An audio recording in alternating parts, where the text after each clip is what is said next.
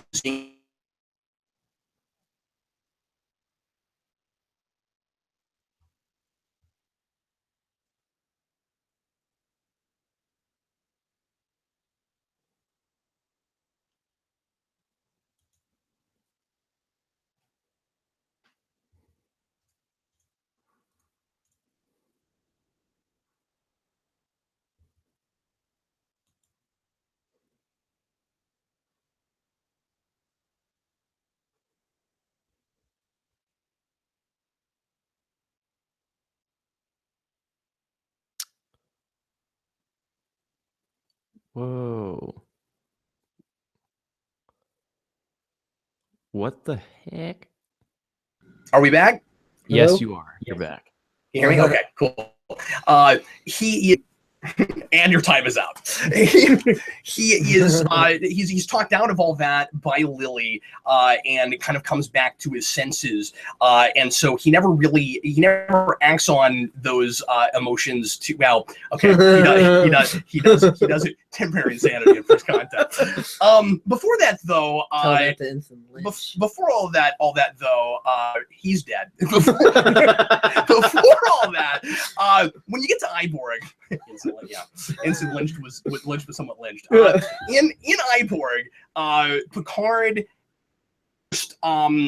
in that kind of revenge place and wants to send Hugh back to the Borg with a virus in order to take down the entire collective.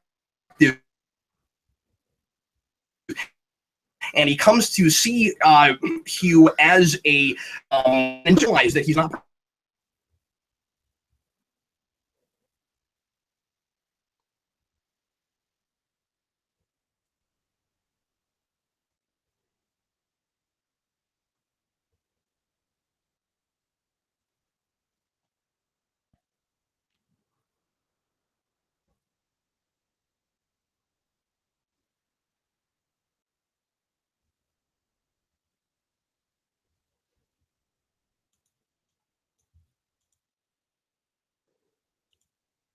Locutus was him doesn't mean he was Locutus. That he took any of that personality with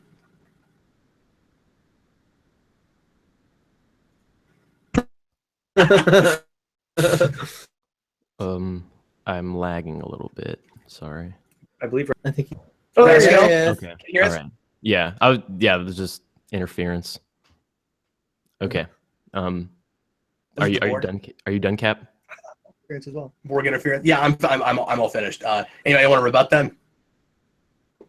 No. I mean, you can say first contact again. Yeah. If you really want I to. don't know enough about it to really. Okay. He made a good So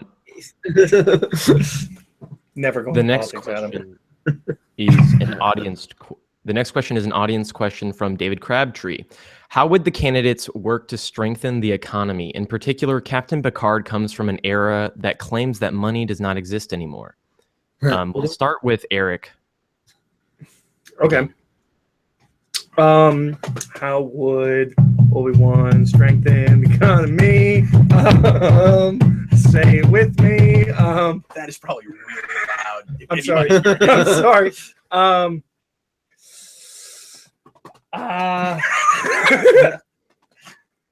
sorry. He would delegate the responsibilities. I can't think of any instance where Obi-Wan has dealt with any kind of monetary things. He would do it well. I got nothing, man. Yeah. All right. Adam, you may go next. Does anyone want to rebut me? No, I believe you made my point. It's a strong argument. It's impossible to rebut. Yeah. The doctor, I have no idea either. I guess if he makes a mistake, he can go back in time and tell himself. But that's the only thing that I can think. Oh, that is a plus. Or really scary. He could kill us all and then go back in time and not do it. But How do we know we're not in the timeline where we all get murdered? Good point, but he at least cares enough about people Yeah. that he went back and Undid it. really nice of him to do that. Yeah. Okay. How about you? The doctor can Yeah. trust you can trust him to only screw with time for the right reason. Well, wait. He can't cross his own timeline. Right, so Time he stream. can't. Yeah, he can't fix his own mistakes. That's true. Picard could. He wouldn't, but he could. Slingshot around the sun. Or Actually, there's create like the 5 temporal different ways to vortex, do it. whatever the hell Yeah. that was. Well, I mean, in TOS we figured it out. We figure it out in an episode that's not even about time travel. Yeah. Naked Time, we immediately figure out how to time Oh yeah, travel. we'll go back to that later. You remember that? Yeah. And then after that, it's some other thing. Anyway, but I digress because I don't want to talk about the economy. Did we already talk about what Rasco? you do? Yeah. So do I have to talk about the economy now? You can, if you've already said everything you have to say about it, then we can just go on to the next question. Yeah, well, I'll just reiterate a little bit, and try to add to this if I can. That like in strengthening the economy, yes, I will admit that this would be Picard's weakest place, given that our other two proxies for the candidates have no idea what theirs would do with money. Mine, at least, I have a sense of how he would feel about working in a system that is monetarily driven and having to work within our capitalistic system. First of all, Picard would put self-improvement above greed, and he would, like he does with all things, lead by example. So he would spend money responsibly in lieu of having replicators and things that make it so that we can have infinite resources to give to everybody that there is. Once again, he wouldn't get caught up in special interests. He wouldn't get caught up in greed. You wouldn't be able to bribe him to do anything. And he would probably try to lead us eventually to a place where we could build the resources that we need to not have to have a monetary system anymore. And that's certainly a thing that would turn some people off. I think he would be somewhat of a, or at least advocate for eventually getting to something of a democratic socialistic kind of place. But I think he would work within the system that we have to change hearts and minds rather than force policy. Okay, so this is a group question. You each get to answer it. You'll have 2 minutes. Many Americans are concerned that climate change may be one of the biggest threats facing mankind, while others are skeptical of its existence. What is your candidate's stance on the issue? And we'll start with Eric. If it is an issue, Obi-Wan would fix it with the Force. That's not how the Force works.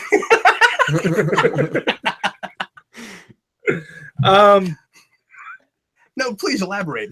Well, see, there's a hole in the ozone that's getting bigger, and he would just close it with block the it. Force. He'd But work with nature. yeah, Okay, all right. yeah, because it's the will of the Force. I think that Obi-Wan would not go headlong into anything. I think he would listen to all opinions before coming to any kind of actual conclusion, and then would figure out a way to deal with it. he's not anyone to rush into anything bullheadedly. He would gather the information and then act. He's acted somewhat as a private investigator to some degree. He's all about gathering information, at least within the bounds of being a Jedi. Attack of Clones, he's kind of a detective for half that movie. So yeah, I think he would get all available information and act based on that, like a rational person. I don't know. All right. Cap, you may answer now. Picard, this is another area in which Picard has a lot of experience, in environmentalism. In the episode Family, he considers giving up his captaincy for, and he knows what I'm going to say, for an ocean settlement project, actually settling people in the ocean, and he's really interested in that. And so he obviously knows about the environment, he cares about it, he understands ecosystems. In the Inner Light, he is trying desperately to help. He lives another life, kind of in his own mind, but he's in this probe thing where he is in a society that is doomed, and he doesn't realize they're doomed. There's nothing he can do about it, but he breaks through the bureaucracy in order to help that society take the steps they need to try to stop the things that they're doing to their planet, and to try to fix the issues. And I think that might have also been an ozone layer issue. I don't remember, but ultimately that ended up failing. But he did everything he could. He understands, like I said, environment and ecosystems, and he would somewhat like with Eric's argument, he would remain level-headed about the thing. He wouldn't let people's paranoia and their worries and their inflammatory opinions get to the factual issues. Picard is all about truth. He would do everything he could to make it not about an agenda, but about what the problems are and what we can do to actually fix them, whatever those problems might be. All right, now Adam. Can I add something to my point that I just thought of while you were talking? Go ahead. Can I do that? Glad to help you out. Okay. Happy to do it. Obi-Wan has spent time on a number of planets that are majoritively water. So if it happens if global warming accelerates during his term, he is the most equipped of all of the candidates to continue governing in that world. All right. Now, Adam, you have the floor. Well, if a global warming accelerated during the Doctor's term, I guess. Well, no, that wasn't the question. That was just what I threw in at the end. Oh, you said, what would make him accept? I don't know. I mean, at this point, I know what you're going to say. You're going to say he'd rush into it. He'd be all like, okay, here we go. And then, I don't know, honestly, at this point. I'm actually having to stop myself from helping him. Yeah, I am too. What would he wouldn't be level-headed necessarily about it. Yeah, but he always manages to solve problems. Yeah, Yeah, he problem would solver. solve the problem, solver, but he yeah. would. But then, but your rebuttal would be, but he didn't do it in a democratic way. He'd go and just authoritarianly go and just change everything on his own. That's exactly what he would do. Anyone be 10 steps ahead of someone in chess and checkmate themselves. He's just like, okay, I made my move. You made. I'm done. Checkmate in 10 moves. Your game. All right. This next question is again for Adam. You have 3 minutes to answer. As the independent nominee, many Americans may be less familiar with your candidate than those of the Star Wars and Star Trek parties. For the next 3 minutes, you have the floor to speak directly to those voters unfamiliar with the Doctor and convince them why the Doctor is the better candidate to cast their vote for. As long as global warming is not. As I've said, the Doctor, he's been there for humans countless times over the years. He's worked with humans in the past to solve issues. He's bailed out humans on either things they've done themselves or other threats on multiple occasions. That I think that he would be good at keeping America safe, I guess you would say, from existential threats, maybe. But I don't know. Extraterrestrial. I guess, yeah. Existential. Some would be- existential. I can keep you safe from myself. There's been, like, Maybe some universe, metaphysical. there's been universe-ending threats. That's what I meant. Yeah. But Okay. Anyone can rebut that if they so choose. I want to thank you for being here, Adam. I want to thank you for handing me this selection. I'm going to rebut just a little bit. Given that the doctor travels through time, and we get these kind of randomly associated fixed points in time that cannot be altered, how do we not know that there is a massive catastrophe or attack or something that is going to happen that the doctor knows is going to happen and could prevent but won't?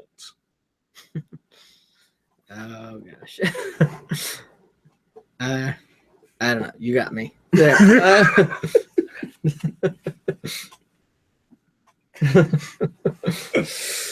For the record, I did not pick the doctor. No, you picked I the was doctor. assigned the doctor. For being here, Adam. All right. Well, the next question is for Cap. Who can we expect to see appointed to your candidate's cabinet if elected president, and why? Riker. Oh, Deanna. I didn't Deanna realize Troi. I didn't realize there was going to be another one of these. Not Worf. Riker gets in, You in never all this, listen but to yeah, Worf. we're also going to pardon him immediately if he doesn't even. Oh boy, give me a second. I mean, Troy would be helpful if you're, but just because of empathic power. And I personally, I know Picard doesn't, but I don't exactly trust your competency. Oh boy. Data, because he's impartial. Are the American public ready to accept an android Well, that's political servant? I don't know if Public they're ready, servant? but it's a real bold move because he would be running on a platform of all inclusiveness, and Picard is all about obviously, like many people in Star Trek, infinite diversity and infinite combinations, but I mean, especially if you look at a lot of the people that he's had to work with, if you look at his fighting for Data's rights as an individual and a sentient and self-aware person, if he could if he could prove to the American people just how committed he is to equality by putting Data in that position, I think that makes a real bold statement. But isn't that a slippery slope that could immediately lead to, I don't know, cats and dogs being governors and mayors? You're gonna put your goldfish in the cabinet? Even holograms. It's all about case by case. That's not to say that every robot suddenly has those rights, and that's how it is. Would you put a Dalek in your cabinet? If it was a reformed Dalek, sure.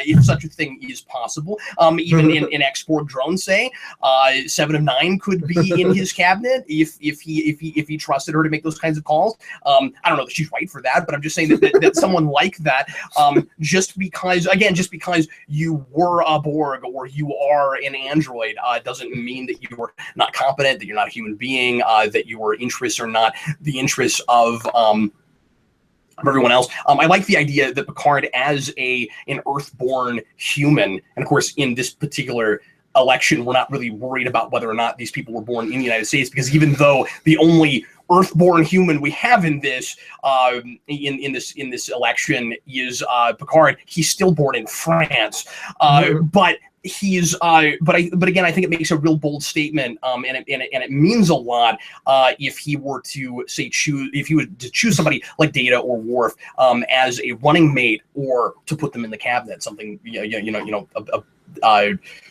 that he would go for someone that you would immediately think, oh, those people, and then you look at the individual and you go, oh wait, these things don't apply to that person.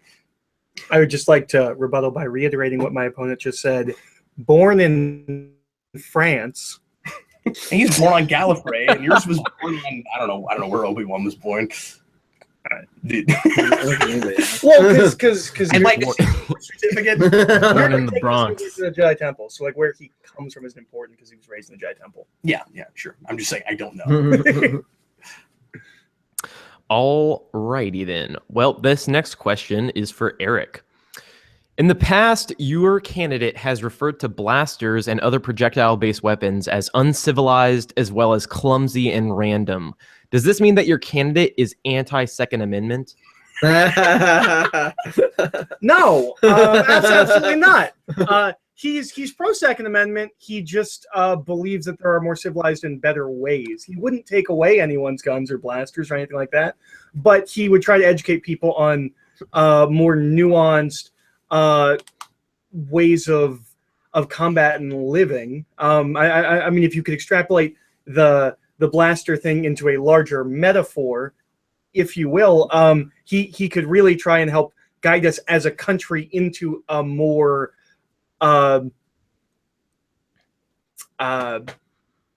precise, elegant kind of civilization. If you're going with the blaster to the sword comparison, it has nothing to do with not believing people should have them, and everything to do with just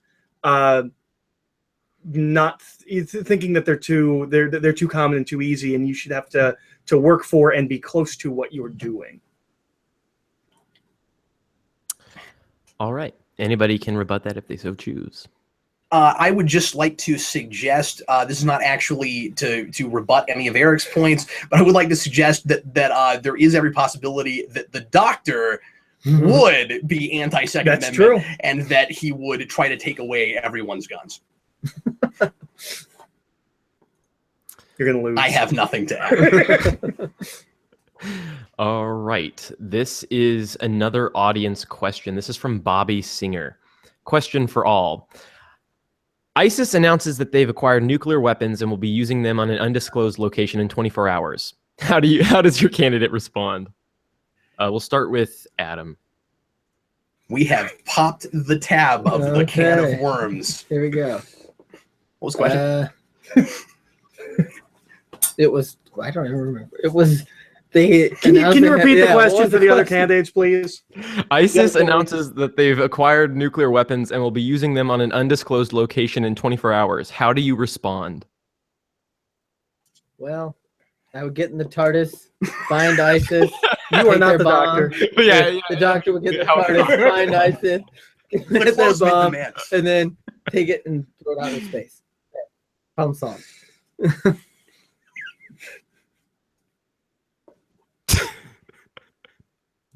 Sure. Okay. Way to go. The Doctor fills every role. He gets elected, and he is. I mean, Adam's answer to who you put in as a justice is the Doctor, the cabinet, the Doctor, the previous Doctor. His his senior advisors, the Doctor. His Secret Service is again just some lady he picked up on the sidewalk, but also maybe a doctor if it's Martha, possibly a doctor. Yeah, exactly. Anyway. This is all three of his questions. So does Cap go next? Or do I go I'm not next? sure who goes next. Which one of you wants to go next? I don't know. Oh, you want to go? I'll go. Okay, go ahead. I think that Obi-Wan would put together a task force of well-trained soldiers and might even lead it himself, not wanting anyone else's lives to be at risk, and would use all available knowledge and go and take out the target and get the weapon, if not to a safe location to detonate, then get someone in to disarm it on the spot. Yeah, I think the important thing, unless you wanted to rebut anything. I mean, this is the kind of situation that he does deal with on a pretty regular basis during the Clone Wars. Yeah, I'm a little. The only thing I'll rebut with that is I would be a little bit nervous about the idea that the commander in chief would go out and do a thing himself. That's not his role at that point. He needs to stay where he's safe, because if something were to happen to him, it's much harder for the country to rally together and deal with a situation. You don't want to have to deal with a new replacement president right in the middle of that, as noble and gallant as that might seem. Everyone's going to love Vice President Treasurer Banks. I wish we'd pick running mates. Riker. Do I have to go now? Yeah. Okay. No, he's a court justice. He's not. I put him in a place that I wouldn't have put him if I knew I could put him in another place. Okay, so I didn't know I was going to get stuck with two of these. Okay, so I think the important thing here is, what exactly Picard's strategy would be. I can't tell you. He would, because I don't know what exactly the situation is, and of course, it's sketchy because we're taking a fictional character and taking them out of their time and putting them in ours. So he has the resources we have as opposed to the resources he would have in the 24th century. So I don't know enough about military strategy to know what exactly he would do. The important thing is he would take action. The worry might be for some people that Picard is pacifist. He lives in a utopian society. He's not ready for these kinds of situations, and he is. I mean, we see numerous times in The Next Generation that he not only knows how to deal with diplomacy, but he knows how to, he's even been, in spy situations, a chain of command. Yes, he got captured, and he was a POW, but he has been in those kinds of situations and was prepared for them. He just unfortunately lost that particular battle, and that's a thing that, of course, can't happen. He's only human. But I think the important thing is he would not be afraid to take action. And he would do, he would hopefully have the right people in his military, advisory positions to handle that problem. All right. But he wouldn't do nothing, and he wouldn't turn his nuclear weapons off or use his own nuclear weapons. Okay. I don't think he would do that.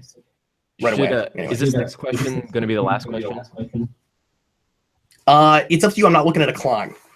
It's 1:08 right now. I don't know how long after or where I live. I don't know what time it is where you live. 12:08. So we're right at an hour, Rasco. See, I think maybe one more question.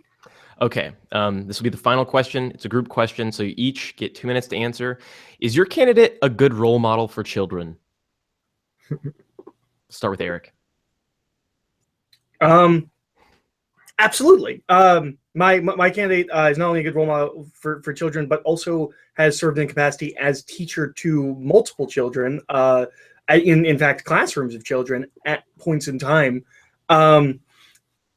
He's in the novelization of the Revenge of the Sith film, the opening chapter is talking about children looking up to Obi-Wan and Anakin playing it out in their backyard. I think the idea of a candidate that is almost a superhero to children while still being a level-headed and responsible adult is a really powerful thing that would be incredibly good to have on the children of America.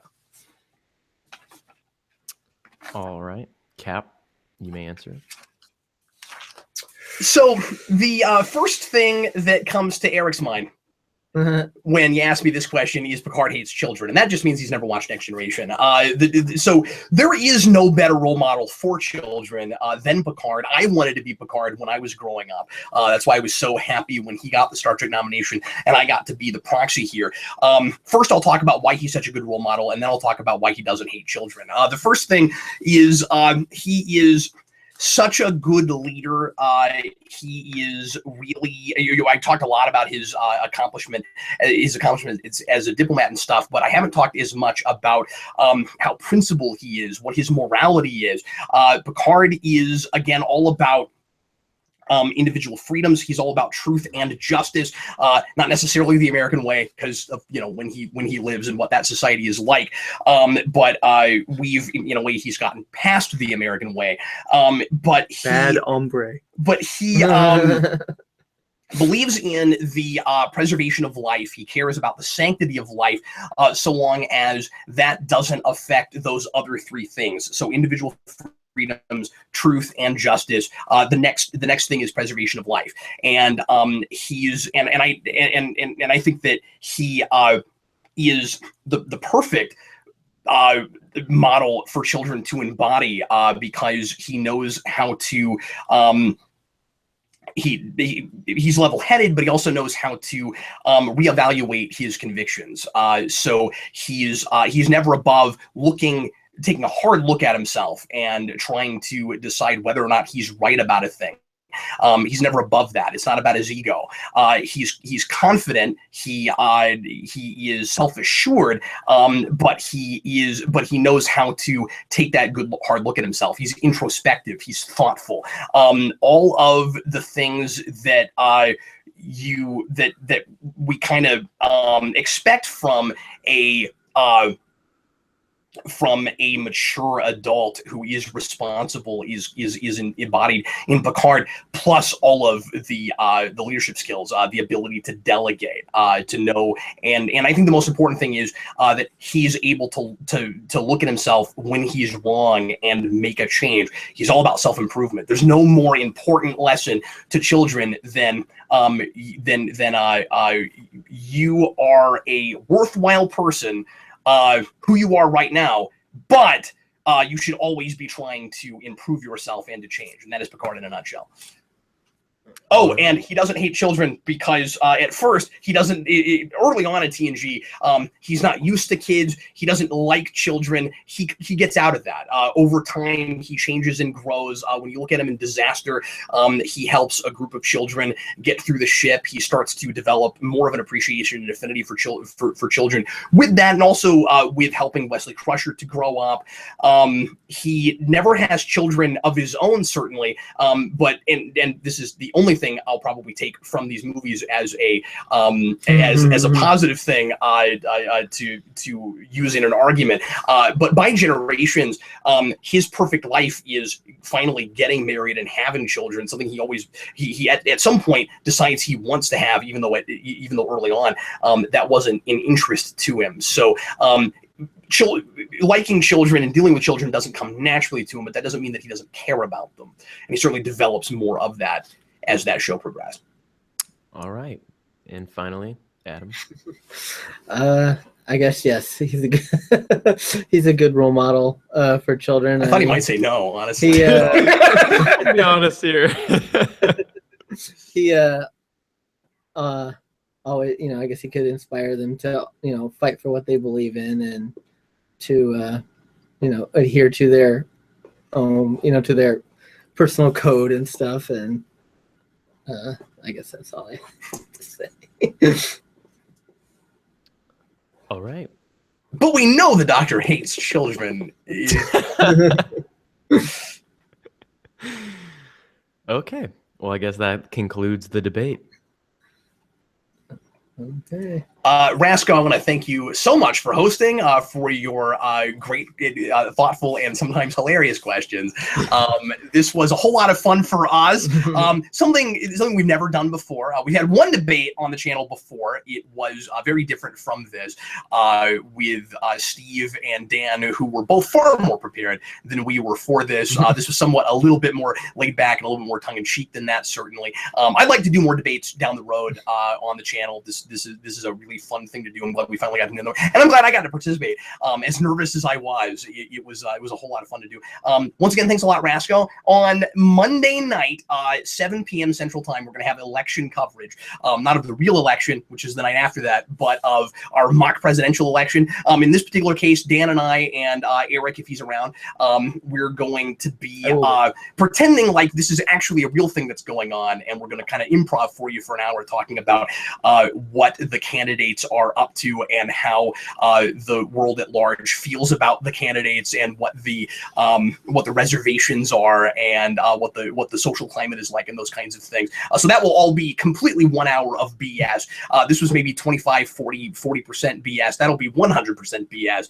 And we hope you'll join us for it. It's going to be a lot of fun. And of course, during that show, we will periodically tell you what the numbers are looking like. And then by the end, we'll give you the ultimate result. We're going to open up the polls just before 7, and we're going to have 1 hour of polling. I've already been asked by a couple people if we could do some early voting because some people aren't going to be able to be there. So I'm going to open up an early voting poll for a few hours tomorrow. There'll be a window where it's there, and then that'll go away. So probably, I don't know, 8-9 hours. I'll have that up in the morning through, or maybe in the afternoon through part of the day, and then that'll be an early voting window. And then the next day, just that hour will be the rest of the time that you can vote for the debate. Also, don't forget the smear ad campaign is still open. We haven't gotten a lot of entries yet, so you have a chance to win a pop figure of the character that you make an ad in that's rooting for that character. It should be a no more than 30 seconds smear ad that is rooting for a character and trying to wipe the pavement with the other. So do that. Those are a lot of fun. We had those a few years ago. I can't believe it's already been 4 years. The last time we did this when we did it with superheroes. And I think that is all the news that is fit to print. We are not tomorrow night going to have Geeks Not Nerds live.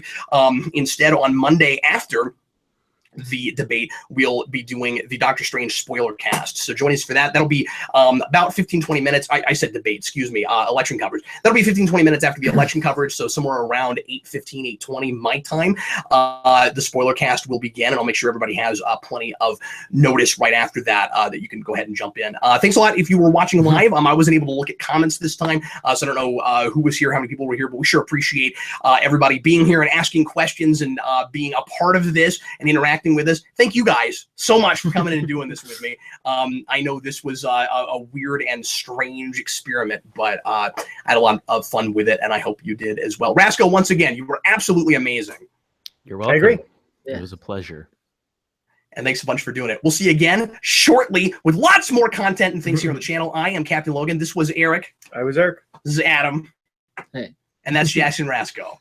Peace out. Yeah, would you mind? Once again, I'm Captain Logan saying good night. Good night. Good night.